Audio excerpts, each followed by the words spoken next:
Last year, I grew over 5,000 pounds of tomatoes, but tell me if this sounds familiar. You put in months of hard work, your plants look amazing, and just before harvest, they get wiped out by disease. It's frustrating. One day they're thriving, the next, yellow leaves, wilted vines, and spots everywhere. I've been growing tomatoes in the same soil for 5 years, and last season, I could have lost everything due to poor crop rotation. But instead, I harvested a ridiculous amount of tomatoes. After years of trial and error, testing every organic method I could find, I finally cracked the code. In this video, I'll show you exactly how I did it, including how to biofumigate your soil and suppress disease using cover crops, grafting heirloom tomatoes onto disease-resistant rootstock, the secret to planting, feeding, trellising, pruning, and watering for maximum health, how to stop pests before they destroy your crop, and if you stick around to the end, I'll show you one trick that saved my entire tomato crop from what I thought was a total disaster. Yo, what up, Gromies? Welcome back to Chef's Harvest Farm. If you're new here, I'm Chef Mikey. I'm a former executive chef turned urban farmer, and I grow specialty produce using no-till organic methods for local chefs and restaurants here in Knoxville, Tennessee. Alright, so let's start with one of the biggest challenges when growing tomatoes: soil-borne pests and diseases. Once they take hold, they can wipe out an entire crop before you realize what's happening.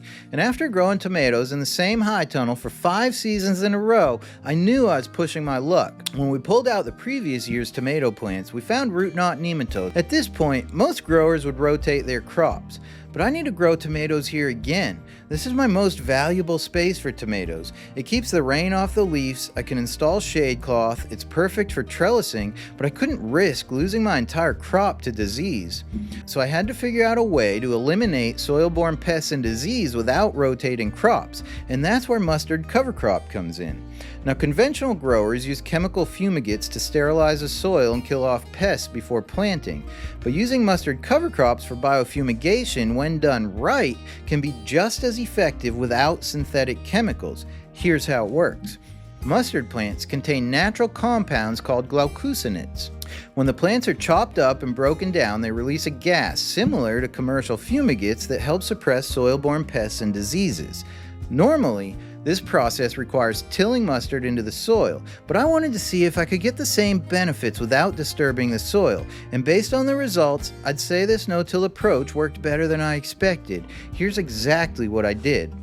So in February, I direct seeded the mustard cover crop using the Jang seeder with the same setup I use for arugula to get a nice dense planting, which is key for biofumigation to work. While the mustard cover crop was growing and building its fumigate compounds, we got started on the next critical step: grafting tomatoes. We'll come back to how we terminated the mustard in just a moment, but first let's talk about grafting, because if you really want disease-resistant, high-yielding tomatoes, it all starts here.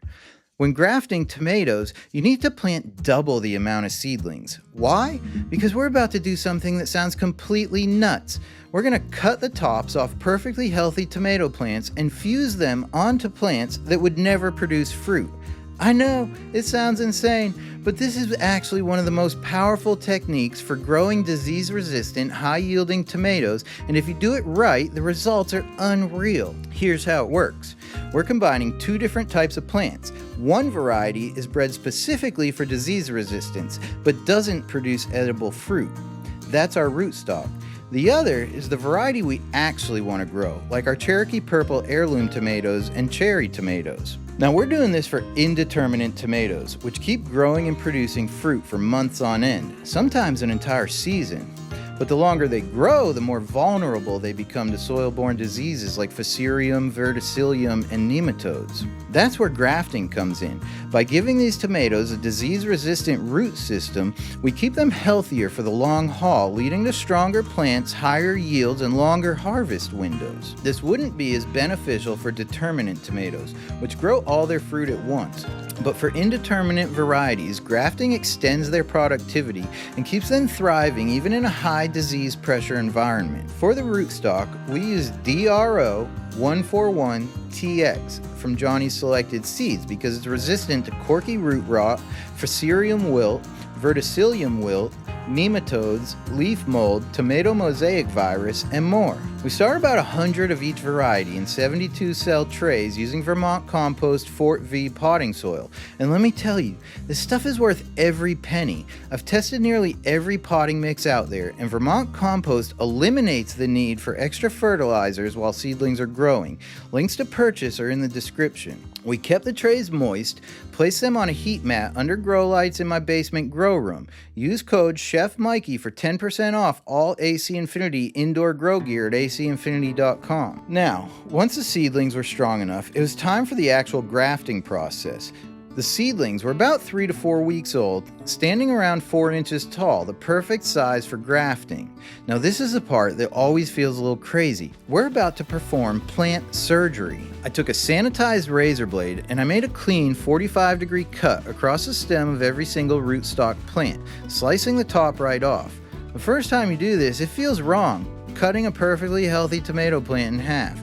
But trust me, this is the key to making super tomatoes. At this point, the top of the rootstock plants are useless, so they get tossed. What matters is the disease-resistant root system they leave behind. Next, I prepped my grafting clips, sliding one onto each freshly cut stem. These clips hold the two plants together while they heal. Now came the real test. I had to match up each rootstock with a scion. I took my Cherokee Purple and Cherry Tomato seedlings, made the same precise 45-degree cut, and immediately fused them onto the rootstock, lining up the edges perfectly. Even the slightest misalignment means graft failure. To stabilize the plants, I staked each graft using a simple coffee stirrer. Nothing fancy, just enough to keep them from bending or breaking while they heal. Now here's a trick that makes a huge difference, cutting back some of the leaves on the scion. By doing this, we force the plant to focus all its energy on healing the graft instead of wasting energy trying to grow more leaves too soon. This step makes the graft faster and stronger, improving survival rates significantly. Now, here's where it gets critical. Grafted tomatoes are insanely fragile. In the first few days, if they dry out, they die. If the temperature drops too much, they die.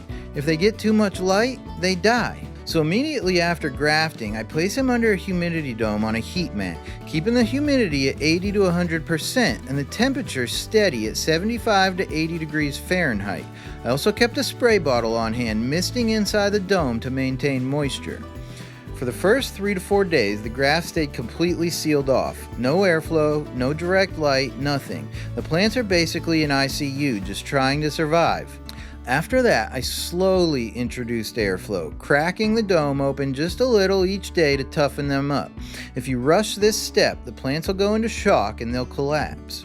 After a few weeks, the grafts were fully healed, the humidity domes came off, and the plants were potted up into 4-inch pots, getting them strong and ready for transplanting. But here's a mistake that can completely ruin the graft: burying it too deep when transplanting. When we pot up the grafted seedlings, we have to make sure the graft union stays above the soil line. If the graft gets buried, the plants will start growing roots from the scion, which means it'll lose its disease resistance. And then just like that, we created disease-resistant, high-yielding tomato plants that'll survive the entire season without disease. Hey y'all, I just wanted to take a moment and let y'all know about farm raise. Every year, farmers like us lose thousands of dollars in missing tax deductions or USDA grant funding opportunities. If your bookkeeping isn't perfect, you're probably leaving money on the table too. I used to use QuickBooks for my farm, and it was a nightmare. Trying to categorize expenses for my Schedule F felt impossible. That's when I found FarmRaise. FarmRaise is built for farmers. It automatically categorizes deductions, simplifies bookkeeping, and sends you alerts about USDA funding opportunities, so you never miss out on money for your farm. Right now, you can get 20% off with my discount code CHEFM20. Don't wait. Click the link in the description of this video, sign up today, and let FarmRaise help you save time, money, and stress during tax time. Alright, so while our grafted tomato seedlings were healing, it was time to get back to the mustard cover crop, because now it was finally ready to do its job. but here's the thing. Just planting mustard isn't enough to biofumigate the soil. If you don't terminate it the right way, you're not getting the disease-fighting benefits, and this is where most people would get it wrong. When it comes to biofumigation, timing is everything.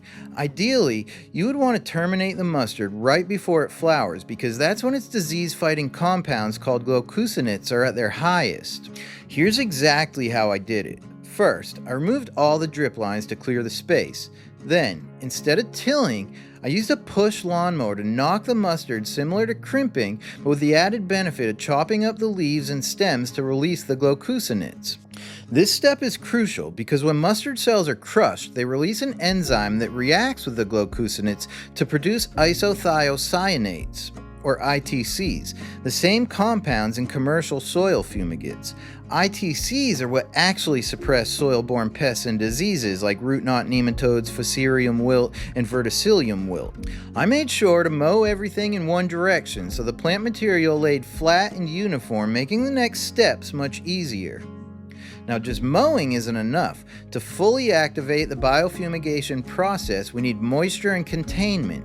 Right after mowing, I ran the overhead irrigation for about 20 minutes. This helps release the ITCs from the plant tissue and gets them into the soil where they can start breaking down pathogens.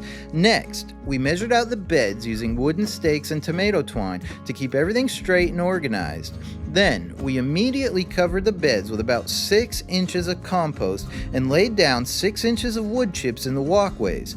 This locks in moisture, keeps the beds biologically active, and helps drive the ITCs deeper into the soil.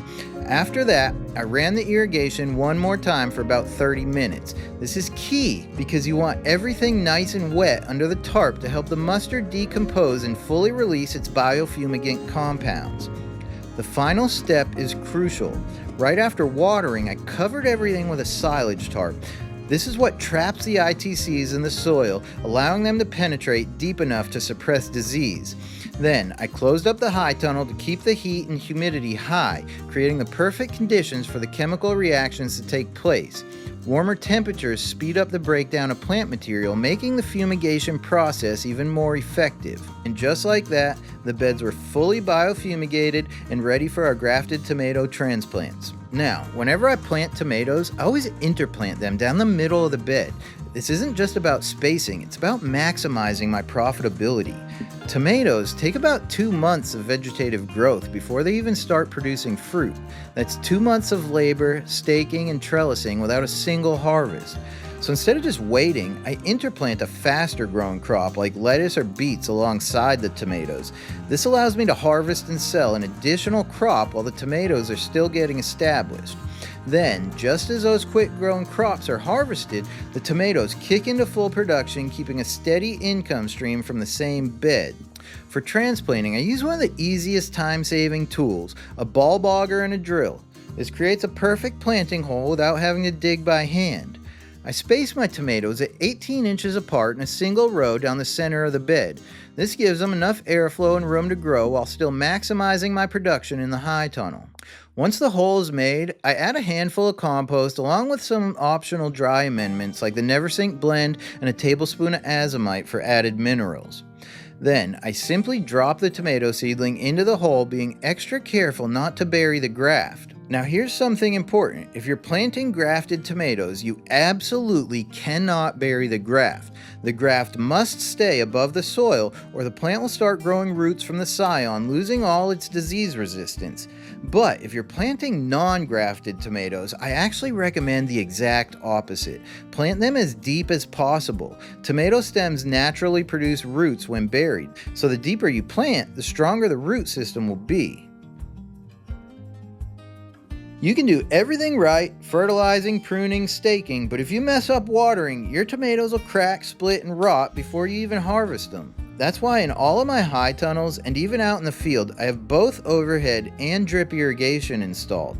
This gives me maximum control over moisture levels throughout the season.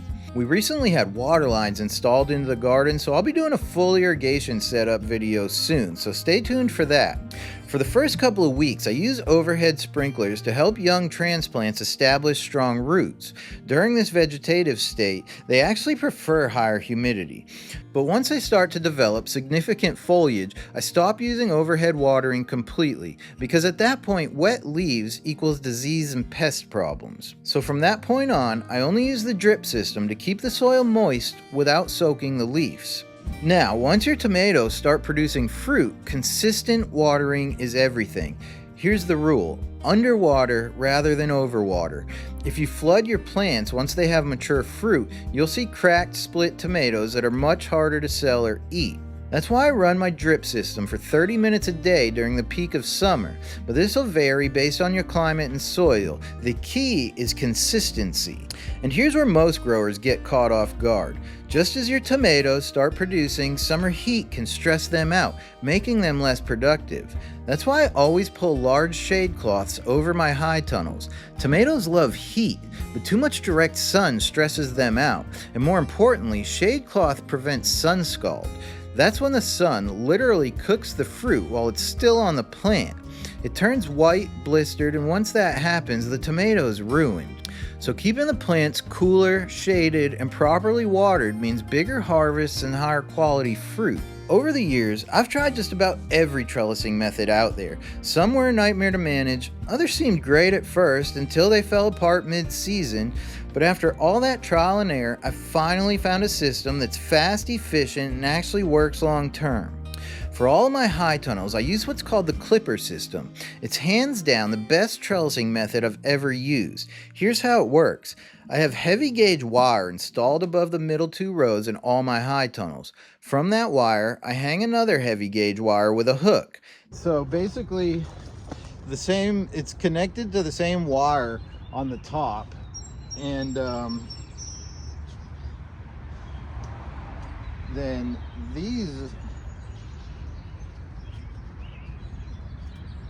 then this just has a hook on it like that, and this hook just hangs from the wire on the top of the greenhouse that I installed. And then this way I can move it along the wire. So as the plants grow, we can lower and lean them and then just move this down so the vines will just kind of drag across the ground. I'm in my cherry tomato house. I'm just cutting off these big old suckers. And I thought I'd show you how the clipper system actually works.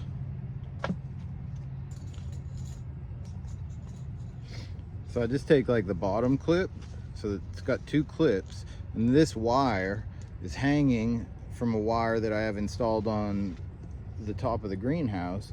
And then I just take this clip and move it up the plant.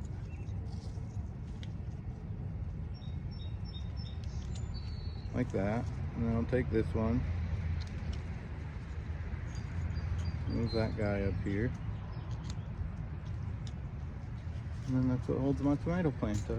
So I just kind of wanted to show you like my gear setup while I'm going out trellising tomatoes. So, I mean, I guess the most important thing is I always keep this thing here with my pruning shears, or if I need a knife, I'll have my knife in there. And then I can also like toss some of these in there if I need them. The important thing is basically so that I can have both hands free, you know, trellising.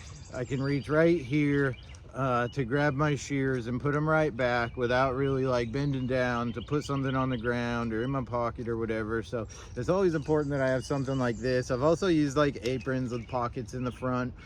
Anything like that is sufficient. Just, you know, kind of something to keep your tools like right here so you can work efficiently and grab or put back whatever you need.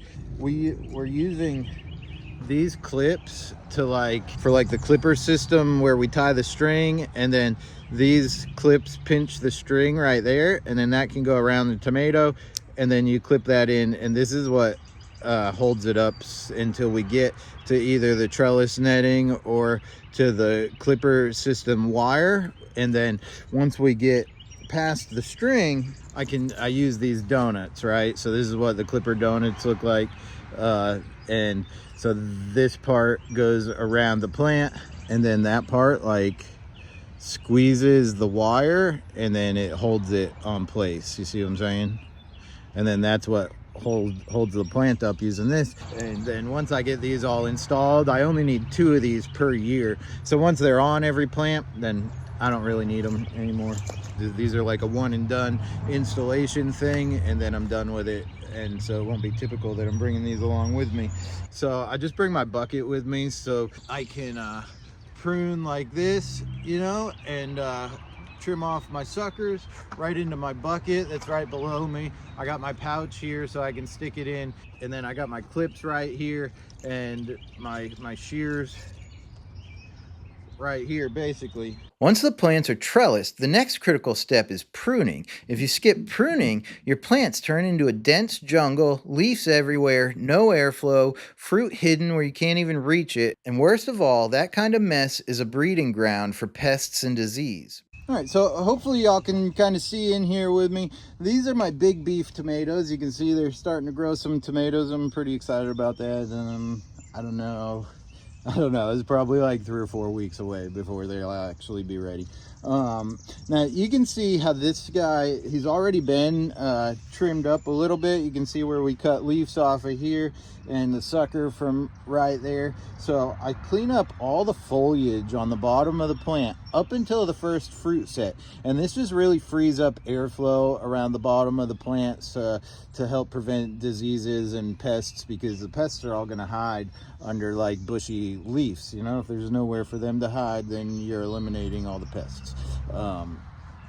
And then so I'm gonna leave like all these like leaves. I want these to be able to shade the lower fruit, because otherwise they'll get sun scald. If they get direct sunlight, just like humans get sunburnt, your fruit can get sunburnt. So you want the leaves above the tomatoes to shade them so they don't get sun scalded. But then once you harvest those tomatoes, then I'll continue to trim the leaves all the way up the plant, and we'll just keep trimming it up until we hit the bottom fruits all season long. And then these tomato vines are indeterminate, so they'll be about 30-40 feet by the end of the season. And you know, I hope you'll continue to watch as we progress, and I'll show you how we end up lower and leaning these, and we'll just drag the vines across the ground while they grow all the way up to the top. But then we're going to continue to cut these suckers off. So this is a big overgrown sucker right here. So you can see how this is the main stem of the plant right here. And then this is what we call a sucker, which would be another tomato plant, and then it grows more suckers and leaves. I don't want those because that makes it really hard to manage. Your plant's just gonna like grow everywhere. But you could take this, stick that in water, and then that'll grow roots, and then this will be another tomato plant. So if you wanted more tomato plants, you can do that. But I got tomato plants coming out my ears, and I'm not interested in saving suckers right now, so these just go to the compost for me. So I got my bucket right here, and I just throw all the clippings right in my bucket, and I just move right up the plant, and I cut off all the little suckers. And I'm not going to be very aggressive with the leaves today because we already have pruned the lower leaves up to the bottom fruit set. So I'm really just pruning off these suckers today. The ones I just showed you that I cut off were like pretty big, but like, you know, typically what you want is like just little tiny suckers, and I can just like pinch them off basically. So see how I just kind of pinch that one off, and like that's how you want to cut them. So I don't actually like need the shears. I just like pick it off, and they come off real easy when you get them small. But if they get too big, you don't want to tear it, because you want to have like minimal air exposure to the plant so that like pathogens can't get in there. Because when you cut it, that leaves a wound, just like a human. You get a cut and you can get an infection. When you cut a plant open like that, you're giving it a wound, so it could potentially get pathogens into the plant through that. So the smaller the wound, the less room for pathogens to enter.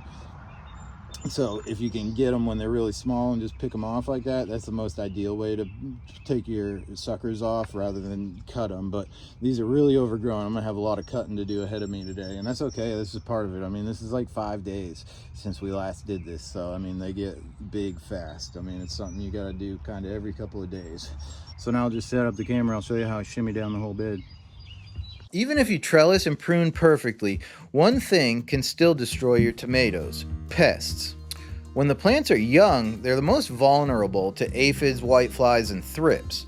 This is the only time I use organic sprays. because treating small plants is way easier than spraying full-grown jungle of tomato plants. Plus, at this stage, there's no fruit yet, so there's no risk of residue on your harvest. I rotate between Pyganic, an organic pyrethrin-based insecticide that knocks pests down fast, and Spinosad, a bacterial-based organic insecticide that's highly effective against thrips and leaf miners. Once the plants start flowering and growing stronger, I stop spraying entirely because this is when the beneficial insects take over. After I stop spraying, I bring in the real workforce, predatory insects that naturally hunt down pests before they get out of control. All right, y'all, so these are green lacewing eggs, and they send them to you like on these cards, right? And then the eggs are like kind of glued on there, and then they'll hatch out. And then they got these little things so you can hang them like on the branches of plants. So I'm gonna put them on these plants right here. The type of plant that it is not important. What's important is that we're doing organic pest control here, right? And these plants are just like really big. They got like a nice branch that I can hang this on. So I'm gonna show you how you need to hang these, because you can't just like put these on there, because ants will come and eat all the eggs. So ants farm aphids on plants, right? And they eat the honeydew the aphids secrete. So they protect their crop at all costs. So they will sense the green lacewing eggs are here. They'll climb up the plant, go eat the eggs, and then your investment is gone, and these did you no good. So I'm going to put this around the base of the plant and paint it with tanglefoot. This is like a rubber cement type of substance. So then when the ants go to crawl up the plant, they're just going to get stuck in this, so they can't get to the green lacewing eggs to eat them. So we're going to get these installed on these plants here right now. I'm going to show you how we do that. Okay, so you can see how I like tape the bottom of the plant and then just put the tanglefoot over it. And so that'll, if ants try to crawl up the plant, they're going to get stuck in that now, right? So they can't get to my green lacewings. I moistened it a little bit because they prefer a moist environment to hatch. So I'm going to kind of like hide them up in the plant, so they have like a nice shaded environment to hatch out over the next several days. So I'm just going to kind of find a branch up here where I can hang it that's kind of hidden.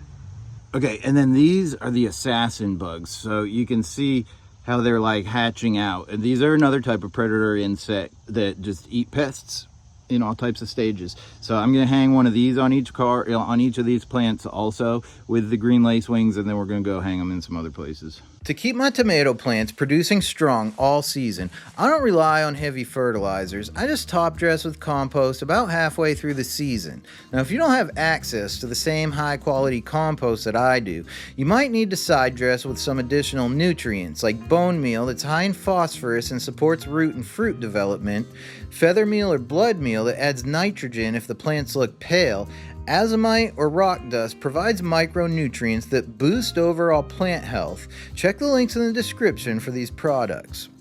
For me, compost and cover cropping is enough to keep my fertility levels high, but what really saved my tomato crop last season wasn't compost. It was something way more powerful. Let me introduce to you one of the most powerful secrets in organic gardening, mycogasm. Mycogasm is a mycorrhizal fungi inoculant made by my friend Heber. What is mycorrhizae? Mycorrhizae are beneficial fungi that form a symbiotic relationship with plant roots. They act like an underground nutrient and water delivery network, extending root access by up to 700 times and making plants more drought tolerant, more nutrient efficient, more disease resistant. Basically, they turn the soil into a supercharged communication and defense system. Now, Heber swore his mycogasm would prevent any tomato disease. So I posted this short reel on Facebook, and somebody commented back, and I got myself into a conversation with this guy, and I couldn't really tell if he was being facetious, or was he actually interested in what I was doing. Because he was trying to tell me that what I was doing was a bad idea, kind of, and then he goes, well, man, I've got this company that I'm starting. I make mycorrhizae inoculants, and I'd love to send you some samples to see if there's any results. And then and he didn't know I have a YouTube channel, and I mean, my YouTube channel is not big. I've got 3,000 subscribers, and most of my videos only get 500 views, But I told him that I had a YouTube channel, and I was like, oh yeah, I'll make a video and put it on there. So So this is his company. It seems like legit. It's called Mycorrhizal. And then he sent me like 3 of these. So he sent me these 2 things. I guess they're just 2 different sizes. And then he sent me this one that's like liquid. And it says to like mix this with 10 gallons of water. And then these have directions for like a tablespoon or a teaspoon to like 10 gallons of water. And so his company's Mycorrhizal. I don't know if you can see that, but I'll put a link to his stuff below. So this plant right here started to like die kind of early in the season. It always like, it was like having yellow leaves. So I could tell something wasn't right. And then as the season went on, it started to like get wilty, and then it rained and the thing just, I came out here one day and the thing was just dead. And then like the next day or 2, it started to spread to the next one. And I was like, oh man, I was afraid. I mean, they were all gonna, like, it was spreading. Like you could see, they're both dead. So I took the mycorrhizal that Heber sent me, and he told me, he said, hey man, it'll cure any tomato disease. So I saw this happening and it started raining, and I just dumped some of the mycorrhizal into a 5-gallon bucket. I didn't measure it or nothing, just I dumped a bunch of it into 5-gallon buckets, and then I filled it up with my rainwater from my rainwater tank, and I just mixed it up real quick, and then I just dumped 5-gallon buckets of the mycorrhizal water here, and it's like it just stopped it. It just stopped the disease. So watch, I'll show you it all. Like these 2 plants died and the rest is just thriving. By the time harvest rolled around, we were pulling hundreds of pounds of tomatoes from the same plants that I thought were completely lost. So how did it work? Mycorrhizal fungi don't just help plants absorb nutrients, they play a huge role in plant immunity. Think of it like this.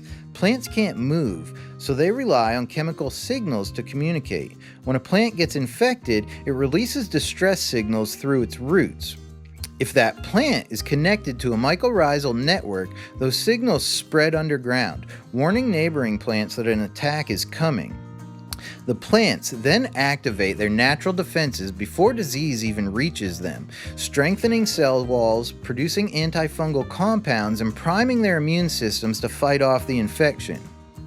On top of that, mycorrhizae also outcompete harmful pathogens in the soil by taking up space and resources, help plants access more water and nutrients, making them stronger and more resilient, improve overall soil health, reducing stress that makes plants vulnerable to disease.